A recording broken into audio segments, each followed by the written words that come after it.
Em tempos de crise, qual a melhor estratégia de investimentos?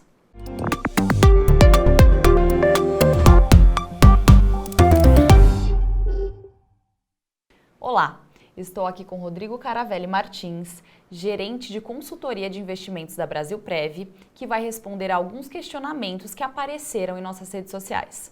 Muito obrigada, Rodrigo. Seja muito bem-vindo. Muito obrigado, Marcela.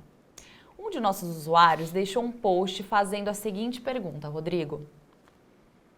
Eu gostaria de entender por que o responsável pelos investimentos não mudou a estratégia e escolha dos ativos da carteira.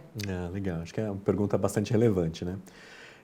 Estratégia, pela própria definição e pelo conceito, ela pode e deve sim ser revista sempre que as premissas que foram utilizadas para a construção dela sofrerem algum tipo de alteração ou a gente tiver alguma questão de cenário que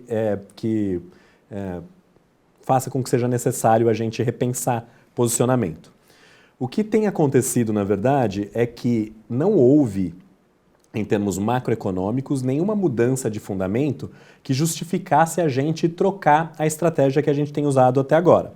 Então, não houve nenhuma questão de premissa que precisasse fazer com que a gente reavaliasse a estratégia que a gente está utilizando. Quando a gente olha para questões como crescimento econômico, emprego / desemprego, inflação, elevação ou redução da taxa de juros, o cenário ainda é muito semelhante ao que a gente tinha no começo do ano, apesar de que algumas análises elas estão sempre sendo refeitas. Então, a gente ajusta a expectativa que a gente tem de inflação, a gente ajusta, e o mercado tem ajustado frequentemente a expectativa que tem de crescimento econômico. No entanto, a gente entende que essas alterações elas ainda não são fortes o suficiente para a gente repensar a estratégia que a gente tem. Bom, Rodrigo, um outro comentário que a gente recebeu foi o seguinte: foram 31 dias de perdas. Só em um dia teve uma queda de quase 6% e em outro 0,50% negativo. Em resumo, perdi quase 50% do rendimento no período de janeiro a maio. Em 8 anos de Brasilprev, nunca tive um prejuízo deste porte. Acho que a pergunta, a colocação é muito pertinente e eu queria destacar aqui algumas questões que estão colocadas nessa pergunta, né? A primeira delas é, quando a gente fala de 31 dias, a gente não teve retornos ou variações negativas em todos os 31 dias. Mas o acumulado do mês, eu tenho, de fato, mais variações negativas do que positivas.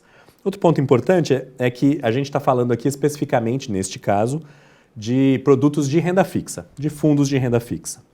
Para os fundos multimercado, que têm estratégias mais arriscadas ou que tomam mais oscilação, esse tipo de variação é mais frequente. Quando o cliente, inclusive, comenta a respeito de 6% num dia, muito provavelmente ele está se referindo a uma estratégia multimercado e não uma estratégia de renda fixa.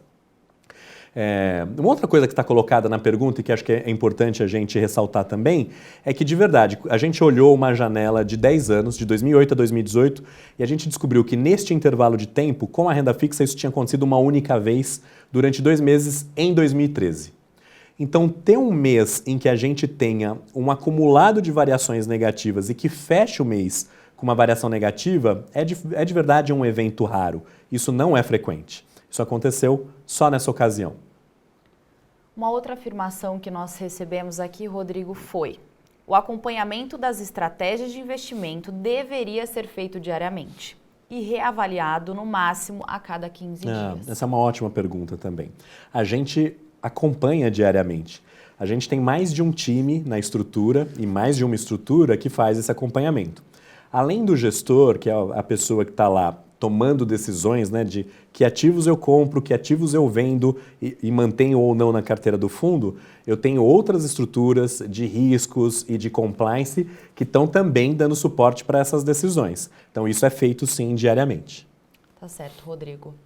Bom, como todos nós sabemos, houve uma série de eventos nesses últimos meses, como cita um de nossos usuários: a taxa Selic, queda das ações da Petrobras, greve dos caminhoneiros, crise entre Estados Unidos e China, mas ele acha que não se deve relacionar a rentabilidade negativa a estes acontecimentos. É possível isso, Rodrigo? Ótima pergunta também. Nem sempre fica muito evidente as correlações que existem no mercado financeiro. Então, estabelecer relação de causa e efeito nem sempre é uma coisa muito simples. Mas no mundo globalizado e no momento em que todas as economias estão conectadas, porque a gente tem empresa brasileira vendendo para fora, a gente tem empresas nacionais comprando de fora, né? Então a gente está comprando coisa de fora, vendendo coisa para fora. É óbvio que tudo que está acontecendo no mundo tem impacto, sim, nas nossas questões econômicas. Então, sim, existe correlação entre todas essas coisas. Não dá para a gente dizer que a variação negativa não tem relação com todo este cenário econômico que a gente está vivendo. Tem relação, sim. Se você tem um fundo que aposta em estratégias multimercado, a redução da cotação da ação da Petrobras impacta a bolsa de forma geral. Então, estratégias que têm multimercado, que compram bolsa ou compram índice de bolsa, vão ser afetadas. Além do mais, a gente tem muito capital de fora aplicado no país. Então você imagina que um investidor de fora, quando ele resolve vender os ativos aqui para poder sair ou para levar esse dinheiro para outro lugar, esse movimento dele de vender ativo, comprar moeda para poder sair ou vice-versa, isso também tem impacto aqui. Então todas essas coisas, elas impactam juntamente sim, e elas têm, obviamente, uma relação com essa questão da variação negativa. Uma forma da gente tentar entender variação de cota negativa, porque muitas pessoas têm perguntado para a gente, mas é um fundo de renda fixa, por que está tendo variação negativa de cota? A gente explicou isso num outro vídeo que já está compartilhado nas nossas redes sociais e que está disponível para você poder consultar, mas basicamente eu vou tentar fazer uma analogia aqui e espero que fique simples. Imagina que você foi marcar um almoço de domingo na sua casa. E aí você foi à feira para poder comprar fruta para dar conta de todos esses convidados que você receberia. Então você foi de manhã para aproveitar a melhor qualidade das coisas que estavam lá.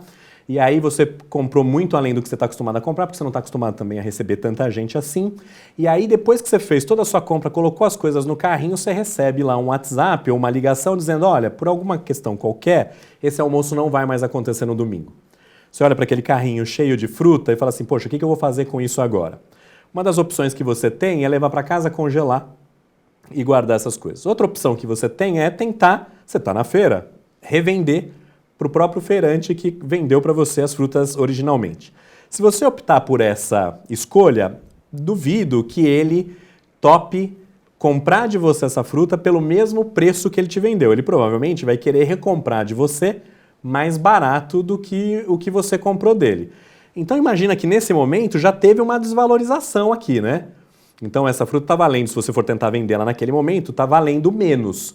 Isso explica uma oscilação negativa de cota. Mas imagina nesse mesmo cenário que de repente você está lá negociando com o feirante para revender as frutas para ele está te propondo pagar menos do que o que você pagou, o que te faria ter um prejuízo, e aí de repente aparece uma notícia lá que uma geada comprometeu boa parte das plantações e das colheitas das frutas e que por conta disso, aquelas frutas que você comprou, elas ficaram mais valorizadas porque agora elas estão mais escassas. Eu posso imaginar que na mesma hora o feirante vai olhar para você e vai dizendo assim, não, agora eu topo recomprar de você pelo mesmo preço que eu te vendi originalmente. E você, obviamente, de posse dessa informação, teoricamente vai dizer o seguinte, não, peraí, agora eu quero um pouco mais do que aquilo que eu paguei. Essa coisa de trocar posição, né, de vou vender mais caro, vou vender mais barato, é exatamente o que acontece no mercado o tempo inteiro. Quando o mercado está vendendo mais do que comprando, a tendência é que os ativos fiquem mais baratos e esse repasse no preço da cota produz essa variação de cota negativa. O conselho que a gente dá é, então nesse momento de cotas menores desvalorizadas ou mais baratas, obviamente, não é hora de vender. É um momento bom para quem quer comprar. Se é um momento bom e ideal para quem quer comprar, não deveria ser o melhor momento para quem está com as cotas e pretende vendê-las. Ok? Este usuário questiona ainda que é responsabilidade do analista de investimentos de risco fazer a melhor escolha para minimizar as perdas em tempos de crise. Ele espera que a Brasilprev reveja detalhadamente suas estratégias. Ótima questão e eu queria conectar essa questão numa que a gente já respondeu aqui e que é importante. A gente tem um time de especialistas que está o tempo inteiro monitorando o mercado, monitorando os ativos e como eles têm se comportado. É óbvio, né, que a gente não tem como prever o que vai acontecer no futuro, mas o mercado trabalha com expectativas do que pode ou não acontecer.